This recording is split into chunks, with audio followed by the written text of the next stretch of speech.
네, 자 이번 시간은 제 62회 기출문제입니다. 이론 시험부터 하나씩 한번 해볼게요. 요 62회는 2015년 4월 12일 이제 시행됐던 문제고요. 자 1번부터 한번 보겠습니다. 다음 중 현금 및 현금성 자산에 해당하지 않는 것. 현금은 여러분들 알고 여기 현금은 안 나와 있습니다. 현금성 자산. 3개월 이내에 현금화가 가능한 것을 이제 현금성 자산이라고 정의를 내리고 있죠. 자 여기 보면 우편환 증서 이제는 거의 사용 안 합니다. 옛날에는 온라인이 발달 안 됐을 때 우체국에 가서 그 하나의 증서를 현금 주고 그 증서를 받고 그리고 그거를 등기로 붙이고 그걸 받은 사람이 가서 은행에서 현금으로 바꿔왔는데 어쨌든 현금성 증서, 현금성 자산에 포함되긴 하지만 지금은 거의 사용 안 하는 거고요. 배당금 지급 통지표, 배당금을 받아가 시효하는 통지표 받았습니다. 그거 은행에 가면 현금으로 바꿔주거든요. 거의 뭐 현금과 다를 바 없다. 만기가 도래한 국채 이자표, 이것도 이자 받아가라는 겁니다. 국채를 갖고 있으면. 그래서 마찬가지고 타인 발행 약속음은 약속음 받을 음으로 처리하죠. 이거는 당좌 자산이지 현금성 자산에는 포함되지 않습니다. 그래서 해당하지 않는 것 하면 3번이 정답이 되고요. 자, 그 다음에 2번 문제입니다. 주식회사 오정은 A사로부터 갑상품을 12월 10일에 주문받고 주문받은 갑상품을 12월 24일 날 크리스마스 이브 날에 인도하였다. 넘겨줬습니다. 갑상품 대금 100원을 다음과 같이 받을 경우 자 대금 100원을 12월 31일 일주일 후에 50원 받고 그 다음에 1월 2일 날 50원 받았습니다. 그러면 이 갑상품의 수익은 언제 수익 인식 시점은 어느 날짜로 해야 될 것이냐. 이걸 따지는 문제입니다. 자, 우리 수익의 인식 시점, 비용의 인식 시점.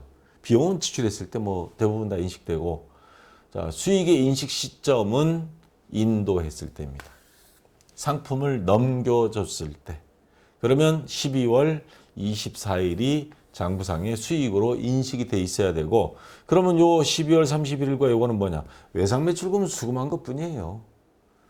그 돈이 들어와야 수익이 되는 게 아니고 판매된 시점을 기준으로 해서 수익 인식 시점으로 잡아줘야 된다는 거. 여기가 포인트입니다. 그래서 2번이 정답이고요. 자, 3번 문제 볼까요? 다음 재무상투표의 자본 항목 중 그 성질이 다른 것은 어느 것인가? 조금 헷갈릴 수 있는 문제입니다. 자본 조정하고 기타 포괄 손익 누계액이 나왔습니다. 그래서 주식 할인 발행 차금, 자기 주식 처분 손실, 자기 주식 매도 가능 증권 평가 손실이 있는데 이럴 때 요령 가르쳐 드렸죠. 빨리 계정공개 및 적유 등록 항상 띄워놔두세요. 여차하면 들어가서 보십시오. 자본 조정, 기타 포괄 손익 누계액 딱 나와 있잖아요.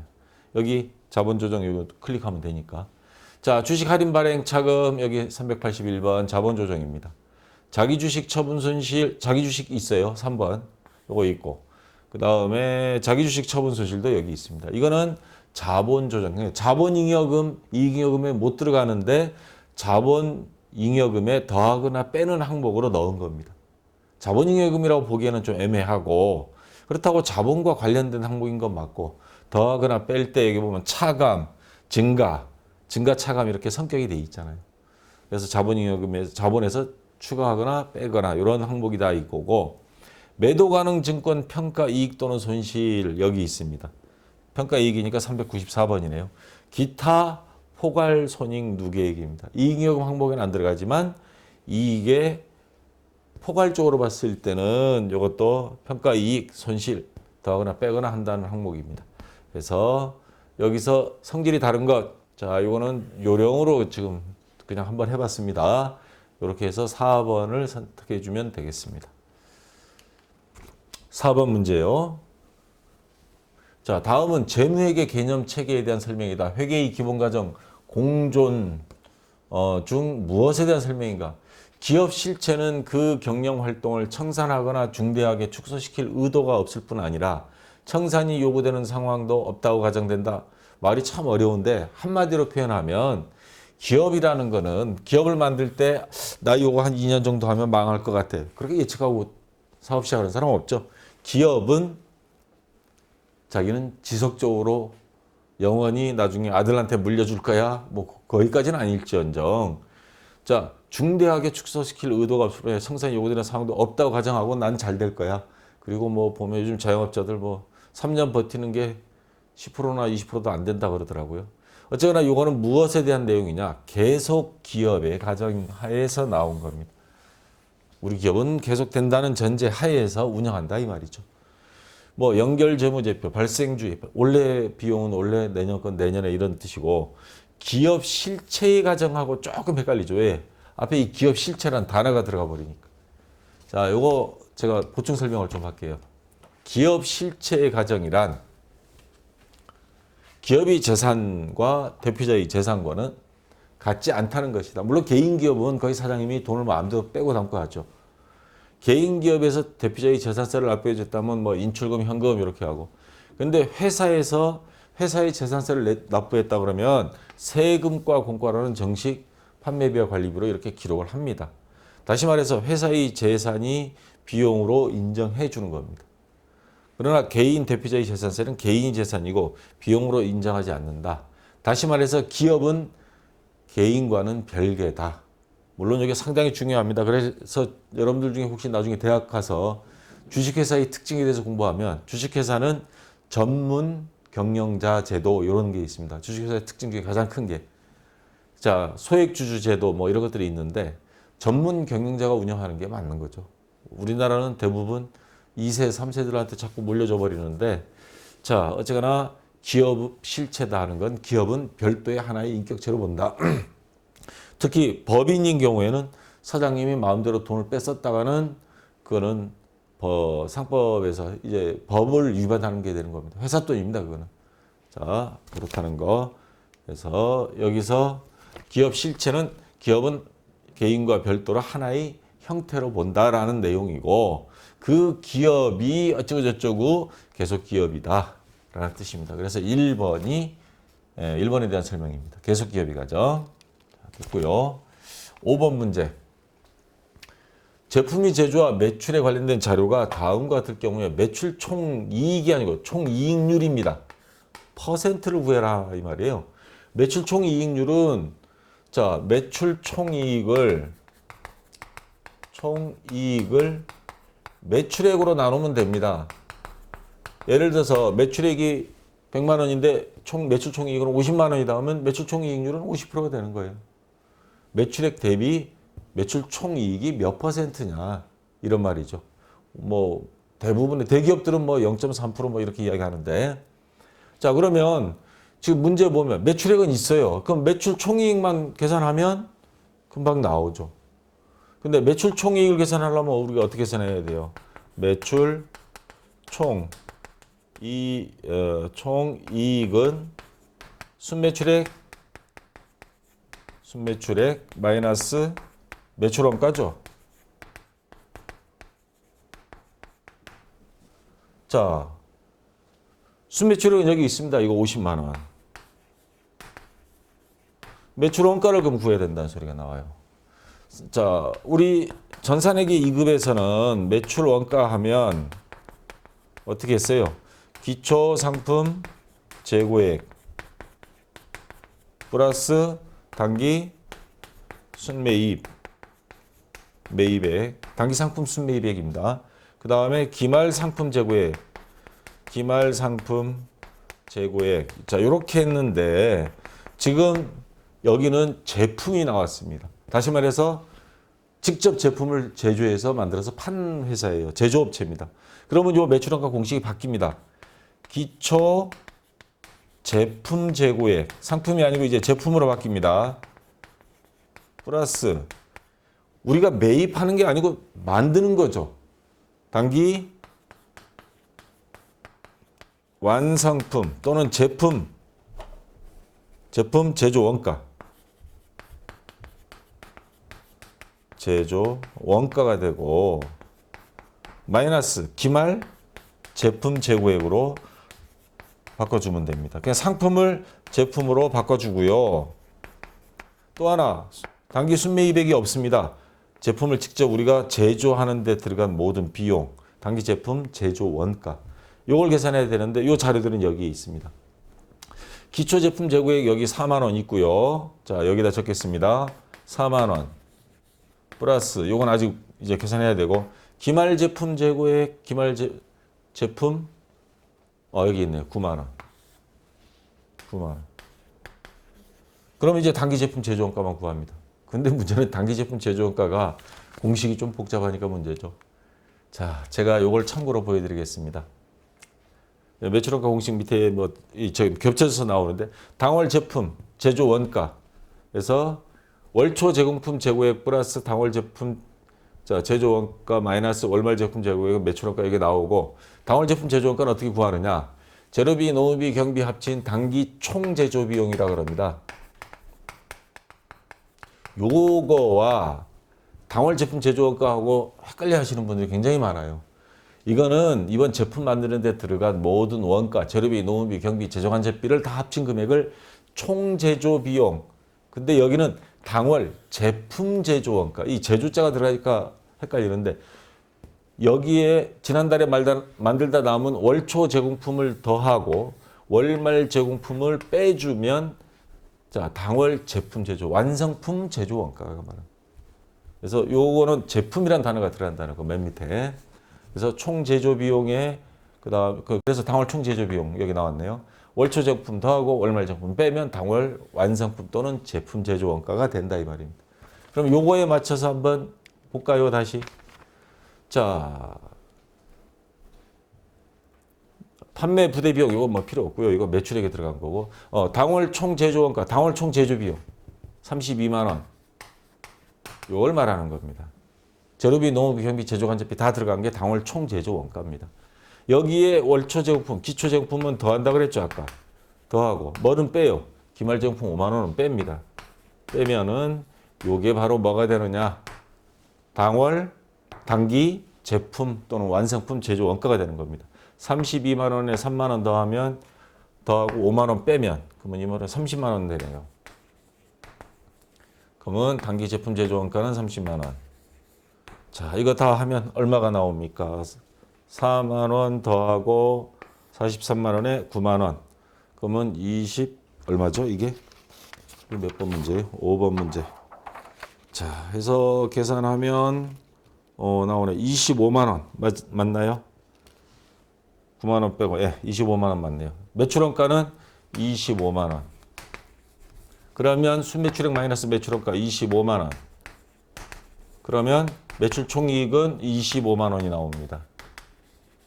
자, 그러면 볼까요? 매출 총이익은 25만 원, 매출액은 아까 얼마래요? 50만 원이죠? 50만 원. 그러면 매출액 50만 원 대비 이익은 25만 원이니까 여기 이익률이 높아요. 50%입니다. 그래서 정답은 2번 50%가 정답 되겠습니다. 조금 생각을 하면서 시간도 걸리는 문제입니다. 계산기로 다 눌러야 돼요. 그래서 다시 한번 이거 잘 확인하시고요. 요 공식, 요거는 전산회계 2급에서 다시 전산회계 1급 제조 회사로 가면 명칭이 이렇게 바뀌고 여기에서 단기 제품 제조 원가는 아까 메뉴 보여드렸죠? 그 교재에 있는 문제입니다. 그걸 참고로 해서 여러분들이 풀면 되겠습니다. 자, 됐고요. 그 다음 문제. 자, 6번 문제입니다.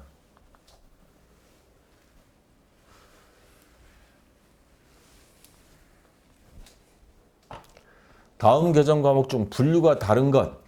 자, 이게 좀 함정을 살짝 파놨어요. 임차 권리금, 개발비, 상표권, 전세권. 이렇게 해서 지금 4가지가 나왔는데 여기서 말하는 전세권은 이거는 기타 비유동 자산입니다. 개발비는 무형 자산이고요. 상표권도 무형 자산이고 요게 요 임차 권리금도 무형 자산인데 여기 우리 프로그램에 가서 개정과목 적용 등록 가보면 임차 권리금이란 말은 없습니다. 이건 이론상으로나 존재하는 건데 임차 권리금을 회계에서 이건 사회에서 쓰는 말이고 회계에서 말하면 영업권에 해당됩니다. 그 권리금이란 말 쓰잖아요. 우리 상가를 빌릴 때 권리금 얼마, 보증금 얼마에, 권리금 얼마에, 월 얼마, 월세 얼마. 여기서 말하는 그 임차 권리금은 이런 뜻입니다. 임차 보증금하고 헷갈릴 거예요, 지금. 임차 보증금하고 임차 권리금은 뭐가 차이 있냐면 임차 보증금 말 그대로 전세 보증금을 말하는 겁니다. 어느 건물이나 토지를 임차할 경우 이거 월이 아니고 임차인이 연체 또는 파손 등을 담보하기 위해 주인에게 맡기는 일종의 보증금입니다. 계약 중립 시 우리 전세 보증금 돌려받잖아요. 임차 보증금. 전세금 말하는 거고, 임차 권리금은 뭐냐? 소위 상가 등을 임차할 경우 세입자 간에 주고받는 것으로서 시설물에 따른 권리금과 바닥 권리금이라고 하는 영업권에 해당하는 비용. 이것은 양도하는 매매로서 임대인과는 상관없이 세입자 간 거래입니다. 반환이 불가능. 예를 들어서 이 건물이 있어요. A라는 사람이 여기 딱 들어가서 뭐 홍대 처음에 옛날에 보면 장사 안 됐다고 그러더라고요. 들어가서 뭐 그냥 모여가지고 장사들 잘해서 사람들 많이 왔어. 그래서 내가 이 정도 고생했고 여기 이제 나가게 되면 B라는 사람이 여기 들어오고 싶어 해요. 그러면 나한테 내가 이 정도 여기 장사 잘 되는 대로 닦아놨으니까 1억 주시오. 그게 임차 권리금입니다. 1억 안 주면 안 돼. 그래서 주면 주고 그다음 집주인한테 임차 보증금 내고 들어오는 겁니다. 근데 요즘 주인들이 권리금은 무슨 너 나가. 계약기간 만료됐어. 그래서 나가고는 집주인들이 이 사람 새로 들어온 세입자한테 권리금을 또 따로 챙기는 못된 주인들이 나와서 요즘 뉴스에 나오고 있는 겁니다. 일종의 웃돈이죠, 웃돈. 그래서 영업권이라고 일단 표시를 하고요. 무형자산에 해당합니다, 이게. 그래서 요것 때문에 사실은 임차 권리금을 아무리 뒤져봐도 없습니다. 개정과목 및 적용 등록에 보면. 그래서 전세권만 기타 비유동 자산에 들어간다는 거. 자, 그 다음에 7번 문제. 주식회사 세워는 대손충당금을 보충법에 의해 설정하고 있으며 매출채권 잔액이 1% 설정하고 있다. 기말 재무상태표상 매출채권이 순장부 가액은 얼마인가? 다시 말해서 매출채권에서 대손충당금을 뺀 금액을 말하는 겁니다. 그러면 매출 1%를 설정해 봐야 되네요. 매출채권에 대해서 1%. 자, 매출채권 보겠습니다. 뭐 외상매출금 받으려면 뭐 요걸 말하는 겁니다. 자산이니까 차변에 이제 기초 있고 새로이 외상매출금 또는 받으려면 받은 게 50만 원 하면 65만 원입니다. 65만 원에서 수금한 게 20만 원. 요거 20만 원 빼면 지금 매출채권 잔액은 그러면 40만 원이 있다는 소리죠. 자, 아니네. 20만 원 빼면 얼마예요? 45만 원이네요. 55만 원. 이거 65만 원 아니구나. 55만 원에서 20만 원 빼면 35만 원이네요. 이렇게 계산을 못해 나는. 자, 35만 원에 대해서 몇 프로? 1% 곱하기 0.01. 그러면 3,500원을 대손충당금 설정하면 되는데 대손충당금 여기 보세요. 기초에 10,000원 있었는데 중간에 먹고 튄 놈이 있어서 8,000원 대손 처리됐습니다. 그러면 빼면 얼마 남아요? 2,000원 남습니다. 자, 잔액이 2,000원 남았어요. 그러면 3,500원에서 2,000원 빼면 나머지 얼마를 설정해 주느냐? 3,300원. 어쨌거나 그러면 대손충당금 잔액은 두 개 합쳐져서 결국엔 3,500원이 남아 있어요. 그러면 매출채권은 현재 잔액이 35만 원. 35만 원에서 대손충당금 어쨌거나 3,500원 현재 잔액이 있습니다. 지난번에 2,000원 남은 거에 새로 설정한 3,300원 합치면 3,500원. 그럼 그 밑에 3,500원을 빼면 얼마예요? 35만 원에서 3,500원 빼면 34만 6,500원. 자, 요게 순수하게 요 매출채권은 내년에도 요 3,500원은 1%, 3,500원은 못 받을 것 같아. 그거 빼고 나머지 금액만 순수한 매출채권으로 볼 수 있다. 순장부 가액에서 정답은 34만 6,500원 1번이 정답이 된다는 말입니다. 자, 됐고요. 자, 8번 문제.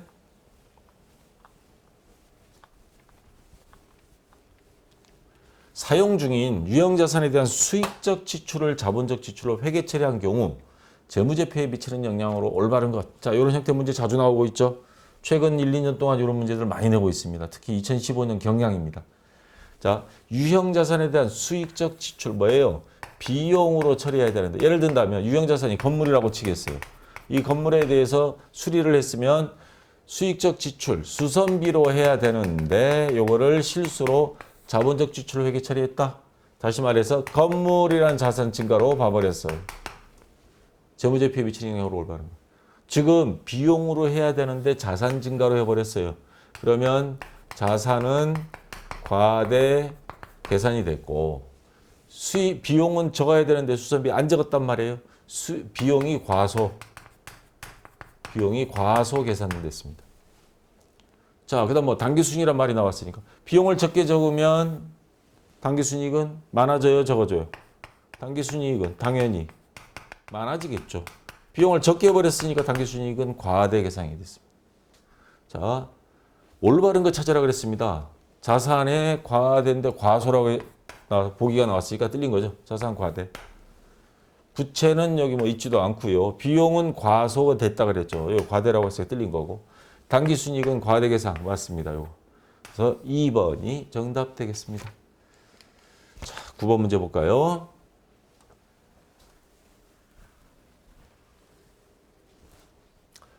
주식회사 한결이 선박 제작과 관련하여 9월 중에 발생한 원가 자료는 다음과 같다.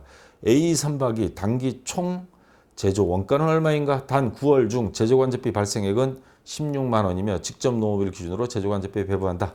자, 요즘 우리나라 선박 조선 업계가 아주 난리인데 선박 두 척을 만들고 있어요. A 선박, B 선박. 여기 문제에서 요구하는 건 요 A 선박의 단기 총 제조 원가는 얼마인가 그랬죠. 그러면 직접 재료비가 3만 원, 직접 농업비가 6만 원. 여기에 뭔가 하나만 더 들어가면 단기 총 제조 원가가 나와요. 뭐가 빠졌을까요? 제조 간접비가 없습니다. 자, 제조 간접비. 제조 간접비는 총 얼마냐면 9월 달 제조 간접비는 16만 원이에요. 요 16만 원을 A와 B로 나눠주면 됩니다. 나눠주는 기준은 뭐예요? 직접 농업비. 직접 농업비가 많은 데는 많이 주고 적은 데는 적게 줘라 이 말입니다.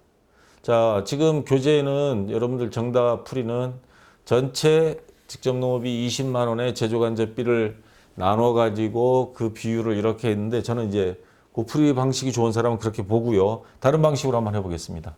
전체 농업비에서 A 선박에 나눠주는 건, 즉 A 선박에 나눠주는 건 전체 직접 농업비 20만 원 중에 A 선박의 직접 농업비는 6만 원이죠.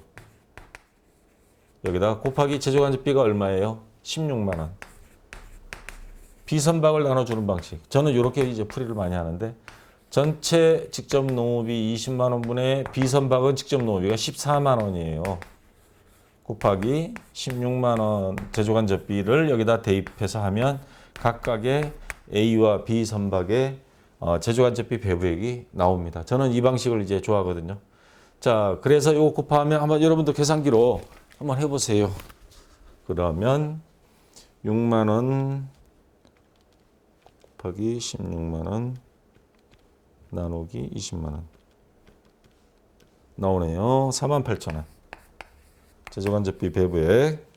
그러면 자, 요거를 제조간접비 여기 계산했으니까 48,000원. 그럼 요거 세 개 다 더하면 되겠죠. 3만 원, 6만 원, 10만 8천 원, 13만 8천 원. 네, 정답은 3번이 되겠습니다. 9번에 3번이고요. 그 다음 10번 문제. 자, 이제 원가 회계 문제들이 하나씩 둘씩 나오고 있는데 다음은 어떤 원가 형태를 나타내는 그림인가? 조업도가 밑에 쫙 나와 있습니다. 이렇게 해서 조업도 생산량을 말하는 겁니다. 작업 생산량. 생산량이 점점 늘어날수록 원가는 점점 비용은 들어간다는 소리죠. 근데 그래프가 이렇게 돼 있어요. 생산량이 여기 제로에서부터 A까지 들어갈 때는 원가는 일정해요. 그러면 고정비. 근데 어느 시점 가니까 이 시점 가니까 이게 툭 올라요. 한꺼번에 쫙 직선으로. 그러다가 또 일정하게 쭉 가요. 여기까지. 그러다가 이 시점 오니까 또 툭 올라요. 계단식으로 막 올라갑니다. 자, 이게 무슨 원가 형태냐. 자, 요거는 준고정 원가라고 합니다. 주로 어떤 경우냐면 이 공장 전체를 감독하는 뭐 감독관 또는 각 팀장이 필요하다. 생산량이 어느 정도 많아지면 그 팀장이 한 사람으로는 안 되는 거예요. 이제 분리해서 한 사람이 더 필요한 경우가 있어요. 자, 그럴수록 어떻게 해요? 처음에는 한 사람으로 돼요. 공장 감독. 자, 공장장 또는 공장 감독관. 아파트로 따지면 아파트 관리. 작은 아파트는 아파트에 보면 한두 사람이 지키잖아요. 그러다가 아파트 동수가 좀 단지가 커가면 어떻게 해요? 경비원들이 많아지잖아요. 그 원리입니다. 처음에는 한 명. 야, 이거 안 되겠어. 한 명 더 해야 돼. 2명. 그 다음 또 한 명 더. 3명. 자, 이런 식으로 늘어나는 형태가 준고정 원가에 해당이 되는 거고요. 그 다음에 헷갈리는 게 요거하고 비교해서 준변동 원가입니다. 준변동 원가 같은 경우는 그래프가 자, 요렇게 가요. 준변동 원가는 자, 조업도가 이렇게 늘어날수록 처음에는 이렇게 갑니다. 고정비. 가다가 어느 날 갑자기 쭉 비례해서 쭉 올라갑니다. 비용이.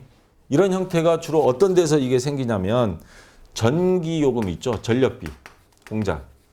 처음에는 어느 정도 생산될 때까지는 기본 요금만 나와요. 그러다가 어느 정도 이상 되면 점점 누진세가 적용이 되죠. 점점 늘어납니다. 사용한 만큼 더 늘어나요. 기본 요금까지는 일정하게 나오고. 요게 이제 전력비에 해당이 됩니다. 이게 준변동 원가예요. 그러니까 어느 정도까지는 고정비였다. 그 다음부터는 변동 원가로 간다는 겁니다. 자, 그래도 아직은 좀 헷갈리죠. 두 개가. 변동 원가는 뭐예요? 그래프가 쫙 가버리는 거죠. 재료비 같은 거. 많이 생산하면 재료비도 많이 올라가는 거. 고정비. 임차료 있죠. 공장 집세 나간다. 그거는 100개를 만드나 1000개 만드나 집세는 일정해지죠. 그거는 고정원가, 고정비. 자, 이렇게 하는 겁니다. 다시 한번 또 기억을 되살려서 시험에 자주 헷갈리게 나는 거 고정비, 변동비 안 나오죠.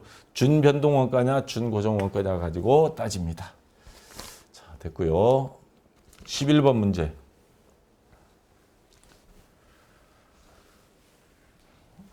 정상 개별 원가 계산에서 제조 간접비 배부 차이를 조정하는 일반적인 방법이 아닌 것.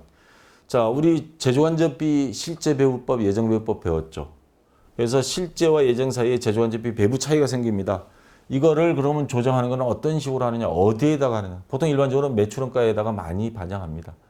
근데 자, 요 세 가지 방법이 나왔는데 이게 지금까지 단 한 번도 안 나왔었어요. 제조 간접비 배부 차이를 어떻게 한다는. 근데 이번 시험에 이게 나왔더라고요. 자, 조정 방법은 일반적으로 자, 이렇게 나오는데 매출원가에다가 넣어서 조정하자. 매출원가에만 넣어서 실제하고 예정하고 차이 금액을 더하거나 빼거나 하자. 총 원가 비례 배부법. 기말 제품 매출원가. 이거 매출원가 다음에 제품과 기말 제품까지 전부 다 해서 조정을 하자라는 좀 복잡한 방법이죠. 이건 아주 간단한 방법이에요. 그 다음에 원가 요소 비례 배부법. 더 골 때리게 하는 겁니다. 기말정품, 기말제품, 매출원가에 포함된 제조간접비를 기준으로 배분하여 다시 모든 원가, 재료비, 노무비, 경비 다 요소마다 배부하자. 가장 골 때리는 방법입니다. 그러니까 이거 단순한 좀 중소, 소기업, 중기업, 대기업쯤으로 가는 거죠. 왜냐하면 금액이 너무 차이가 많이 나니까. 그 다음에 영업의 손익법. 영업의 수익 또는 영업의 비용. 많이 과대했을 땐 영업의 수익, 적게 했을 땐 영업의 비용으로 해서 그냥 야, 이거 대가리 아프다. 이거 하지 말자. 아예 여기에 한 방으로 이거 끝내자 하는 방법이 영업의 손익법 해서 요 네 가지가 있습니다. 그러니까 제조간접비 배부 차이, 실제와 예정의 그 비용이죠. 비용을 우리가 예측을 잘못한 비용을 더할 거냐 뺄 거냐를 어디서 할 거냐. 매출원가 아니면 뭐 총원가 아니면 모든 원가 요소 아니면 영업의 손익 여기다 넣자. 이렇게 하는 게 조정 방법인데 엉뚱한 게 하나 지금 들어와 있죠. 영업의 손익에 넣자 아니면 모든 요소에 비례 배부하자 매출원가에 넣자 하는데 순실현가치법 엉뚱한 게 지금 들어왔습니다. 자, 요거는 여기하고는 전혀 상관이 없는 자 그런 겁니다. 자, 그다음 12번 문제. 다음 중 원가의 흐름으로 올바른 것. 원재료가 나오면 재료를 가지고 제품을 만드는데 그걸 제공품 계정에서 하죠. 그래서 재료비, 노무비, 경비 다 합쳐가지고 다른 것까지 해서 완성된 제품은 제품 계정으로 넘어가죠. 그래서 원재료, 그 다음 제공품, 제품 요 순으로 갑니다. 원가의 흐름대로 간다면 2번이 정답이 되겠습니다. 자, 이건 간단한 거고요. 그 다음에 이제 부가세 문제 세 문제죠. 다음 중 부가가치세의 면세 대상이 아닌 것. 면세라는 게 뭐예요? 지금 부가가치세 요게 이걸 인상하자 했다가 요즘 되게 국민들한테 이제 한번 욕먹었거든요. 정부에서는 담배 올렸잖아요. 한 뭐 2, 3조 원이 더 거친답니다. 또 돈을 더 거들라고 그러는데 가장 만만한 게 요거예요. 일본도 올렸는데 우리도 올립시다 했다가 이거 역진성의 문제가 있어요. 역진이라는 게 뭐냐면 세금을 있는 사람한테 더 걷고 없는 사람한테 적게 걷어야 되는 게 일반적인 건데 다음 문제 이제 그 설명을 좀 할 겁니다. 오히려 야, 전 국민이 똑같이 해. 예를 들어서 집에 자식들이 이제 다 성장해서 돈 벌어오고 있어요. 누구는 100만 원 벌고 누구는 한 달에 500 벌어요. 근데 생활비는 야, 다 똑같이 내. 그러면 뭐 제일 500만 원 벌어온 애는 좋다 그러죠. 자, 부가가치세는 국민 누구나 다 간접세입니다. 다 물건 사면 다 똑같은 돈 내. 1억 버는 놈이나 한 달에 뭐 100만 원 버는 놈이나 물건 살 때 세금은 10% 누구나 똑같이 내요. 그래서 요거를 완화시키기 위해서 국민들이 많이 접할 수 있는 거는 면세 품목을 만든 겁니다. 수도 이런 거는 면세입니다. 따로 뭐 우리 세금 안 가져갑니다. 그 다음에 언론에 관련된 거, 신문, 책. 여기 없는 게 의료행위, 병원비까지 부가세하면 또 골치 아프죠. 거기다가 또 뭡니까? 교육에 관련된 거. 사교육 시장 크잖아요, 우리나라 학원. 이런 것들은 세금을 아예 부과도 안 하고 받아가지도 않고. 근데 여기 헷갈리는 게 있습니다. 밀가루와 초코우유. 농수축산물은 면세입니다. 우리가 마트에 가서 물건 사면 다른 거는 부가세 또 다 붙어 있는데 공산품은 농수축산물은 보면 안 붙어 있어요. 근데 가공한 거는 안 된다 그랬습니다. 근데 가공도 종류가 밀가루는 단순 가공이에요. 그거 그냥 가루로만 만든 것뿐이에요. 어떤 첨가제를 넣거나 열처리 가공을 하지 않은 단순하게 그냥 우리가 저 쌀 이렇게 저 뭐 무슨 도정 작업이라 하나요? 그런 식으로 밀가루로 가루로 만들어줘야 뭐 해먹죠. 그래서 요거는 가공으로 보지 않는 겁니다. 이거는. 그래서 단순한 농수축산물의 범위에 넣어요. 그 면세 대상입니다. 초코우유는 뭐예요? 우유에다가 초콜릿 넣고 가공을 하고 해서 나온 거잖아요. 그래서 요거는 가공된 거는 농수축산물로 보질 않습니다. 그래서 면세 대상이 아닌 것 4번이 해당되고요. 그 다음에 아까 제가 이제 이야기하려고 했던 다음 중 부가가치세법에 대한 설명으로 옳지 않은 것. 현행 부가가치세는 일반 소비세이면서 일반 소비세 모든 물건에 대해서 10%를 과세하는 거죠. 간접세입니다. 직접세는 뭐냐? 너 많이 벌었으니까 소득세 내 연말정산. 그거는 직접세. 간접세는 뭐예요? 모든 물건에 붙여놓고 사가는 사람이 다 골고루 내는 거 해당된다. 자, 이거 맞습니다. 옳지 않은 거 찾으라 그랬으니까요. 면세제도의 궁극적 목적은 부가가치세의 역진성을 완화하는 것. 역진성이라는 게 그겁니다. 누구나 다 똑같이 세금을 내게 하다 보니까 있는 사람도 10%, 못 버는 사람도 10%. 그래서 이제 국민들의 불만이 생길 수 있는 그런 역진성을 이제 만들고 있다는 거고, 요거 반대 개념이 누진세죠, 누진세. 야, 많이 버는 놈 많이 내.